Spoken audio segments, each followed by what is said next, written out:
Welcome to Reality Tea Times 2, the podcast where we discuss all the trash reality TV we love to hate. I'm Tanika, and today we are going to be discussing the last final episodes of the season of Selling the OC. So, definitely the 7th episode is very short. I didn't have a lot to really talk about, but we're just going to jump right in. No hawk-ass. Jumping right into the episode. So, Selling the OC, Season 3, Episode 7, Unfinished Business. So, apparently their front door handle to the office got stolen the night before. Jesus. Anyway, we see them playing pool, but, because of counseling that Gio is actually doing with his wife, I guess with all the stresses of the baby coming, and maybe him not quite handling the stress of everything, very well, or, whatever. They're going to be doing marriage counseling, but he fucked up and scheduled the marriage counseling for the same day that he has an open house. So can someone take the open house for him? Because obviously he can't cancel the open house, but he shouldn't have to cancel his marriage counseling either. So Polly can't do it. Rose can't do it. Hall can't do it. No one seems to be able to do it. But hey, here's a smart idea. We should bring Allie in. Allie should do it. She may not have a license yet, but this is a great experience for her to do this and, get some experience. This is the worst idea. This is the worst idea. Because it's just like, you're putting her into the lion's den, doing this completely by herself. She's attended open houses, sure, but she has attended open houses to just attend the open house. She's not, actually shadowing somebody. She's never done this. This is a bad idea. But why not? Gio is going to reach out to her and see if she can do it. Then we are at the open house with Allie. And apparently she kind of screwed up on the timing. She said, Gio told me to be here at 3 p.m., but then he also told everybody else to be there at 3 p.m. No. Honey, if someone tells you to be there at 3 p.m. or the open house starts at 3 p.m., I'm not sure how Gio worded it, you're supposed to be there an hour early. An hour early is on time. 3 p.m., if that's the time it's supposed to start, is late. You don't show up at an open house at the same time that potentially everybody else. And if you were unsure, then ask or check or whatever. Right there, not good. Then there's this one agent who's asking a lot of questions. Now, to me, I'm like, it's a lot to be asking these different types of questions. But then again, if Gio was there, he probably would have had the answers to the questions, like how long the dock is or whatever else. Is there an HOA? All these different things that she's asking. And Gio would know. But Allie, on one hand, either A, doesn't know, or she didn't properly check these things. If we find out he went through these things with her, but then you should have gone over it over and over and over again until you got it and that you can ask these questions or I'm sure there would have been some grace given to her because it is not her listing. If she came in with notes and said, let me just check just to verify, it's better than not having the answer. So, yeah. I mean, whatever all the other questions, she seems to know the square footage. She knows about the dock being there and it's a private dock. She knows the minor things. And she's doing good with that. And, a lot of the agents are asking a lot of the, normal everyday questions, but you need to anticipate for a client or an agent who's going to be asking questions that are maybe over and beyond. You're better off being over prepared than under prepared. So the agent literally says to again about the HOA situation when she asks her about the HOA, if there's an HOA. And I feel like most places in the states seem to have HOAs. But if there is an okay, she asks if there's an HOA. Allie says no, there is no HOA. But the agent says, well, I've worked in this area before. I'm pretty sure there is an HOA. So there you go. You don't actually know. And then it does appear that you're talking out of your ass when you're saying there's no HOA. So we're back at the office, and Jason kind of mentions that he wants Brandi to kind of help Polly with Keelan getting a place, getting a house, because he went to a house. He, roughly likes it, but he kind of wants a little more. He wants like a gated community and all of that. And he kind of wants them to work together, I guess, to kind of help with that. He wants to get Kayla a house. But as we kind of remember, which I actually forgot about this, the working relationship between Polly and Brandi isn't the greatest, and they are not exactly keen on working with each other. So the next thing is we kind of are doing Shabbat at Hall's house. I didn't know is she Jewish? I didn't know she was Jewish, but we're doing Shabbat, and we have like Gio, Polly, Austin, Tyler is there, and her grandma is like, Tyler, where have you been? Haven't seen you. Are you dating anyone? Why aren't you dating her? Like, what's going on? Let me just preface, grandma does not like the new guy.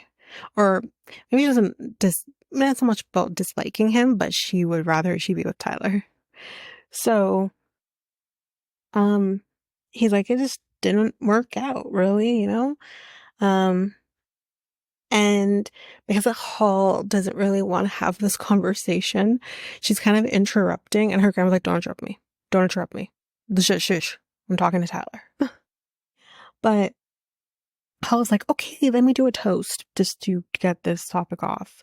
So once they kind of do the dinner and everything, everyone's good, Hall and Tyler kind of stay outside and talk to each other. And Tyler is like, so, how are things? How was London? And she said it was great. And she's like, I'm actually going to Italy in 2 weeks. And he's like, didn't you just come back from Europe? And she's like, but it wasn't Italy. So we're going to Italy. And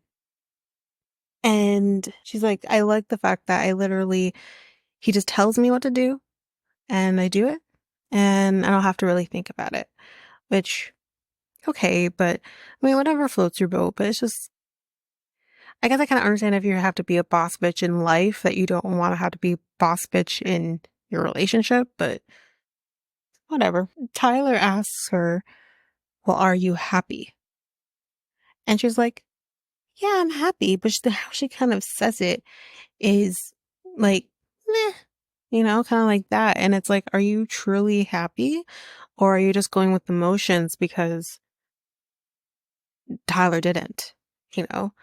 And her grandma literally comes out, says liar in Italian, and Hall's like, she just called me a liar. Like, why would you say I'm lying? Because you are, ma'am. That's why.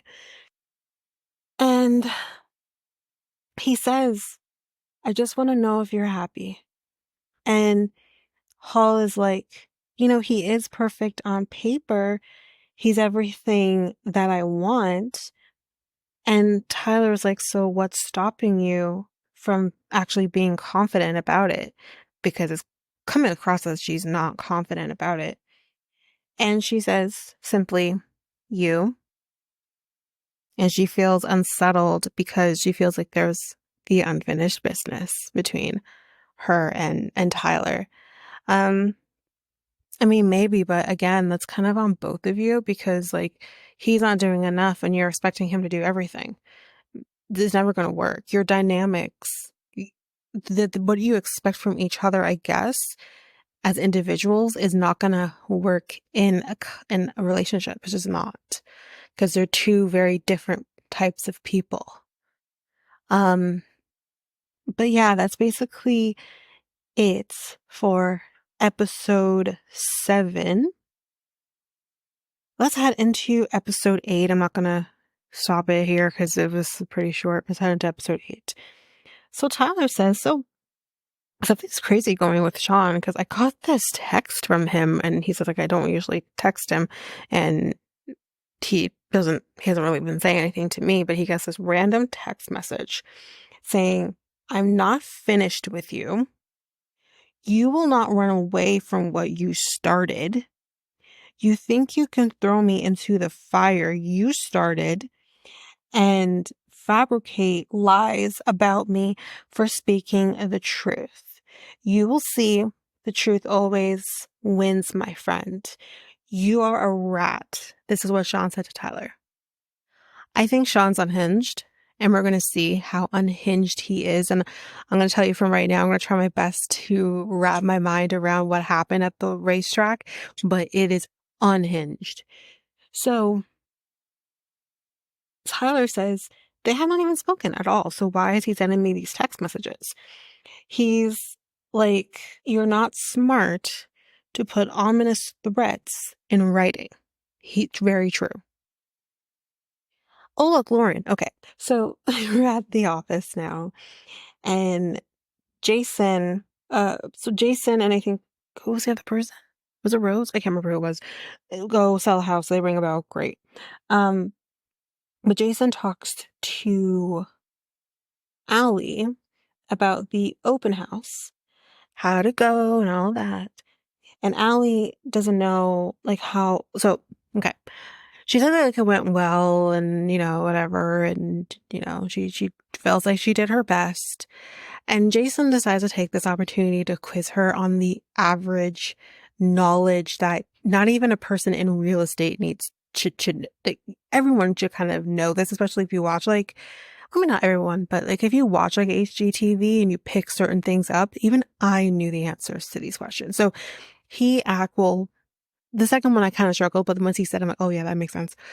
So the first question he asks her is, so how long is the average escrow? And I said 30 days. I was right. But she said, I think she got 6 months.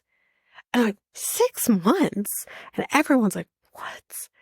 And he's like, it's 30 days, not 6 months. No one's waiting 6 months for their house to close. And then he says, what's kind of the thing that you should include in a contract when selling your house? Like, what's kind of the things that you need to get that you should include in a contract? She's like, I don't know. He's like, inspections. You should have inspectors. And you can negotiate what those inspectors are, but that's kind of the gist of it. And she doesn't know. But someone like her who is supposed to be doing, she just completed her hours, supposed to be doing the tests. These are things that she should have been learning while doing education. I know there's certain things that are, you don't learn while going to school. Same thing with the work I do. School gives you the groundwork, but it doesn't give you everything. But I still feel like these are things that she should know, especially the escrow question. And he says, I think you need to get into the office more, get more exposed to things because like your basic real estate knowledge isn't even there. But there's going to be more conversation on the open house in a minute. So we got Polly and Brandi kind of looking at a listing. I think it was Polly's listing. And they both kind of say, listen, I don't want to get in your way. I don't want, you don't want to get in each other's ways with here. And we kind of just want to stay separate when it comes to doing the whole Keelan thing. So that's kind of what they're planning to do. So great. Back at the office, what the fuck is a trade sale? Apparently a trade sale is exactly what it sounds like. A trade sale is basically like when you have already paid off your mortgage, whatever, you own the land, or you own the property, I guess. You can basically trade properties or other things for the home. So this is with respect to Kayla's listing, the $28 million one. And she says it's kind of hard. So the 3 offers she has, one is cash, which is $22 million. And the other 2 are trade offers, which basically, I guess, sort of trading property or assets or whatever, that there's no real way to properly get a commission, I would think, out of a trade offer. So Jason basically says, like, well, here's what happens. Like, the client says that they would sell for 23 million, which is already like 5 million under asking. And Jason says, okay, we'll try that. So we try to do, because the cash offer she has is 22 million. So she goes to the person, says, the only reason I'm telling you this is because of what happens next. And yeah, she calls the agent, says, my client will sell for 23. Apparently their client's best and final was 22. So that deal has fallen through. And Jason's like, shit. But Gio is like, see, I told you, this is exactly why she should never have had this listing, because she's not capable of handling this listing. Gio, this isn't about you. Jesus. Anyways. So let's head to the horse race or track or whatever. Everyone is just fitting that typical look of going to a horse track or horse race, whatever. Racetrack. Okay. Oh, look, Sean is here and he can't even try. But anyways, Hall plays with the microphone and the person took the microphone from her. It was funny.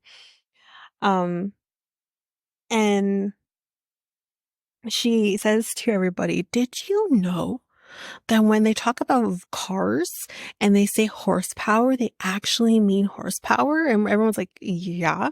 How does she not know this? Like, I was probably a teen when I put that together. And she's like in her 30s and she's just now putting that together. Okay. So yeah. Then Gio tells Jason, oh, this is about the open house. He's like, Allie fucked up the open house and Polly's here too. And Polly says, yeah, I actually had, I think it was either her client or a friend of hers client who was like pretty much a done deal for this house. Like they would have, and I think it's that one there who's asking a million questions. The reason why they're asking a million questions because they're probably very interested in the home. But she apparently like the offer didn't even happen because they were completely turned off by Allie not having the information, not being fully prepared. And Gio says, like, I prepared her for, I don't know, I think he's like 15 minutes, which doesn't feel like a lot, but it's enough really to get all the details in, and then it's up to her to go forward with that. And Gio says, I prepared her, and she's still fucked up, and that's gonna fuck him up because now, like, that you're not gonna have a million open houses. The open house is the time to get people interested in the home, contact him again to come in and have private showings, and that's now gone. So what, you're going to do another open house because the agent who attended fucked it up? Like, that's embarrassing. And Jason's kind of pissed because he's like, I don't think she's prepared. I don't think she's meant for this lifestyle. And you need to be able to do this. And he doesn't think that she is capable of doing it. And he says, like, I was already having concerns about her, so this just kind of more adds to that. And they believe, like, and I agree, should be farther ahead. I feel like this is a pipe dream for her. Not everyone is cut out to do real estate. Not everyone is cut out for this. But here we go. Here's Sean playing victim, and he's like, Polly's toxic, and Tyler called him and talked to him about when Brittany divorced him and all of this. And I'm just like, because you guys were maybe friends at the time? Like, you're friends, you're not friends now. Tyler's never said you weren't friends. He says you all are not friends now because he doesn't want anything to do with you. There's a difference. And yeah, he's saying like all of this, and he says, he would cook for me and he would buy me gifts and send it to my house. And when they're asked, like, well, what kind of gifts would he give you? He's like, alcohol. And like he would come with alcohol, but he would also like I guess deliver alcohol to him. And they're like, okay, but it's a normal thing for someone to go to your house and bring alcohol. That's not abnormal. Like he's making like a molehill out of an ant. Is that the right term? Making a molehill out of an anthill. Whatever. That's what he's just blowing it out of proportion. And it's it's his crazy starting to show a little bit. And so the question kind of is now, did Tyler like Sean like in a intimate sense? And then he says, Tyler talks shit about Austin all the time. And Jarvis, I want Jarvis out of the situation. But Jarvis is kind of like, I heard him talking shit about Austin and everything like that. I mean, there was a few people who kind of seemed to corroborate the fact that Tyler, yes, has talked shit about Austin, but is he currently? If he has, like, yeah, that's not great, but maybe they've resolved whatever issues they may have had. I want to know who's talking about him right now. And, um, you know, how he's basically said how Austin is like in the closet and how he didn't want Sean working with Austin because Tyler was jealous of the relationship between Austin and Sean because maybe Tyler has these feelings for Sean. And I just love how Sean seems to insert himself in all dynamics, but let's continue. Um, Then he goes to talk to Austin and Tyler, and Austin's like, nope. And he just dips. And Tyler kind of engages a little bit, but then he kind of leaves too. And then Sean's like, why can't you talk to me? And he goes after them. Guy, catch a hint. Catch a fucking hint. They don't want to talk to you. So the fact that you're chasing after them, this shows how desperate you fucking are. You're sad. But Austin's like, nope. And he literally is like, I'm done. I'm out. I'm not staying here. If he's going to keep trying to talk to me, I'm done. So he leaves. I don't think Austin ever comes back. But Tyler sticks around. Okay. Tyler sticks around because Tyler's in a different boat than Austin is. And Austin's like, nope, you're not fucking up my life. I'm nope. So, then the whole kind of thing, this is so stupid. The whole thing was kind of like, you said we'd be besties forever, Tyler. And Tyler's like, so we were friends then, we're not friends now. Like, what's your point? And then he shows the text between Sean and Tyler to everybody. And I will say here that Tyler does look like he wants to shit a brick for some of the things that are being shown, I guess. But at the same time, it's like, but nothing came from it. At the end of the day, if Tyler is bi or pan or whatever, who cares? Like I feel like it feels like in a sense with the whole Austin thing, with the Tyler thing now, because I'm trying. Listen, who's next, Gio? It's like he's trying to out people. It's like he is that person, a part of the community who doesn't respect people and is trying to out people, or he's trying to make fetch happen, and fetch isn't going to happen. Like they don't actually even really go here, but he's trying to make it happen. It's it's disheartening, and it's kind of gross either way you put it. So then we're kind of like how, kind of the bullying kind of comes in a little bit with everybody because Sean says to Tyler, you listen, your wife might have been a better actor, but you're not a good actor. Do not bring Brittany Snow into this. Don't bring his ex-wife into this. That's a gut punch. You don't fucking do that. But then again, here comes Tyler with the same thing. Oh, sell a house, which is like, you're not technically, you might be a licensed real estate agent, but I feel like you don't really truly become a real estate agent until sell a house. Right. And, and then this is actually kind of funny. Sean is like, well, you fuck with all the girls in the office. Clearly, as we know, that, Polly and then Paul. Then there was that weird thing with Kayla, but really, there was nothing really there with Kayla. And it's like, okay, But he was single. Who cares? Like, again, it feels like a jealousy. It feels like you're fucking with all the girls, but you can't fuck with me. Well, maybe you're not his type for the obvious reason of maybe he doesn't really actually want your dick anywhere near him because he's straight. I don't know. But it feels like a jealousy thing.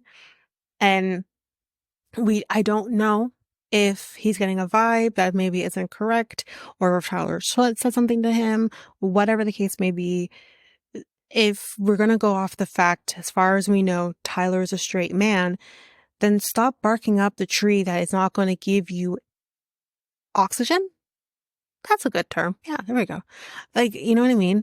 Just stop barking up that tree. But now the cracks are starting to show up a little bit in Sean's story because the whole thing about Austin, if we can recall, I'm going to tell you right now, Sean said first that, or he's been saying that there were edibles involved and there was alcohol involved, the whole thing and whatever. And in this moment, he's saying there was no edibles, there was no alcohol. But Kayla's saying, when he first told me about this, he told me that there was edibles and alcohol involved, and now he's saying the opposite. Which is it? Because if you're going to tell a consistent story, your story doesn't change. So which is it? So she's starting to realize, oof, there's something going on here. And because she's kind of being pulled in every direction here with what Tyler's saying, what Sean's saying now versus what he said before, she's like, I'm out. Like, I went to the bathroom and didn't come back. And then he calls Tyler a pussy when Tyler kind of leaves because how dare he try to just walk away from the situation, and he calls him a pussy because of it, and Tyler is done. Tyler's like, oh, I'm a fucking pussy for walking away? Well then let's talk. Then let's do this. And Sean is then walking away from him and is like, he, in his words, is acting like a pussy and he won't confront him now. And Tyler's like, oh, now you have nothing to say? You're walking away from me? Like, if you're going to call me a pussy, then fucking face me and call me a pussy. But you're not going to fucking do that because you're a coward. And I agreed with him. So, I mean, I think that's basically it. But I did write through all of this. I'm like, where did Jason go? Because Jason was there. Because Sean literally in the beginning of all of this was like, Jason. And Jason's like, leave me the fuck out of it. And where'd he go? Anyways, he went behind the camera. I said, perfect. Anyways. Basically, that's it there. Now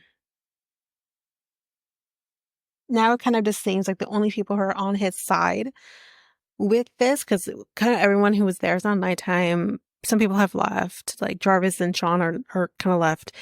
And we kind of just have like Kayla, I think Brandi, Allie, and everyone's kind of in agreement that his story isn't adding up. He says one thing, but then he says another thing here in front of everybody else. He's not consistent with his story. And now they're kind of not on his side anymore. Seems like the only person who is Jarvis. But Jarvis, I don't know if she just didn't catch on. You're a lawyer, honey bunny. You're supposed to catch on to these things, catch on to the cracks, the inconsistencies, and she's not catching on to those inconsistencies. But, that's basically that with all of that. But Tyler and Hall are kind of talking, and Hall is like, why don't you go to Italy? So he's like, oh, so ditch him and I go? And that would be interesting.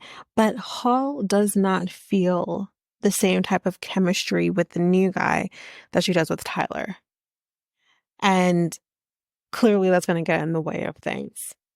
And Tyler says, it would be hard to see you leave for Italy because I feel like what we have is more than just a friendship. And Hall is like, so are you telling me not to go? And I think what she wants to hear at this moment is Tyler say, no, I don't want you to go. But he's not going to do that because he literally says, like, I don't want to basically tell you not to do something. And then that's a disservice to you. Like, I don't want to do that. But He says, I won't tell you not to go to Italy, but I don't want you to go to Italy because I don't want to lose you. And that's basically it. We see what's clearly going to come in the next season with, Gio and his wife having the baby. And I can't remember everything that we saw. But we also see Allie calling her mom, and basically her mom's like, how are things? And Allie's like, ugh. So clearly shit has kind of hit the fan a little bit. But of course, that is the end of this season of Selling the OC.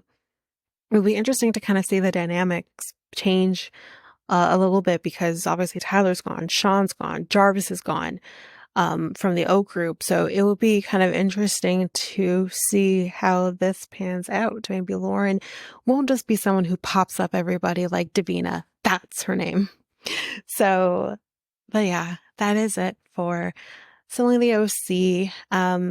The next thing that I'm going to come in with, because I do see that Perfect Match is back already, but Perfect Match is probably going to have to take a back seat for now until I finish up the Ultimatum. It's just too much to do everything at once. So the next Netflix binge is going to be the Ultimatum South Africa. So I'll be in your feeds for that. But until then, that is it for this episode. So if you like what you heard, please rate, review the podcast on either Apple Podcasts or Spotify. Also, don't forget that you can also share us with everyone in your life if you really love this. And I do want to read those reviews. I'm definitely getting 5-star ratings, but I want to read those reviews. So send me those reviews and I will read those 4 and 5-star reviews on the podcast. Also, we're on every one of your favorite podcast apps. Every one of them, including, you can find us on YouTube at Reality Tea Times2. If you want to connect with us, you can do so by going to either Facebook or Instagram at Reality Tea Times2. You can also find us on Twitter, TikTok, Reddit at Reality Tea Times2 Pod.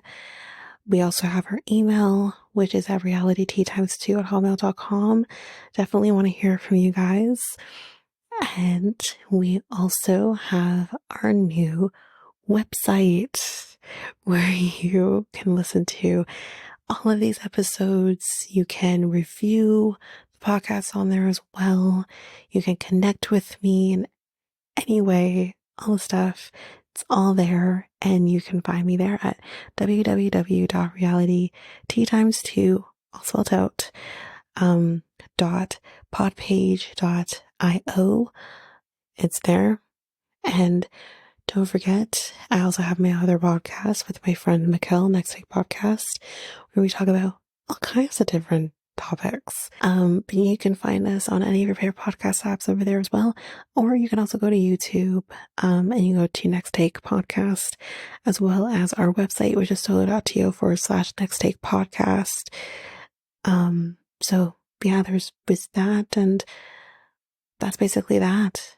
And again, don't forget, if all of this information is overwhelming, we do have all of the links, everything in our show notes. But that is it for now, guys. Thanks. Bye.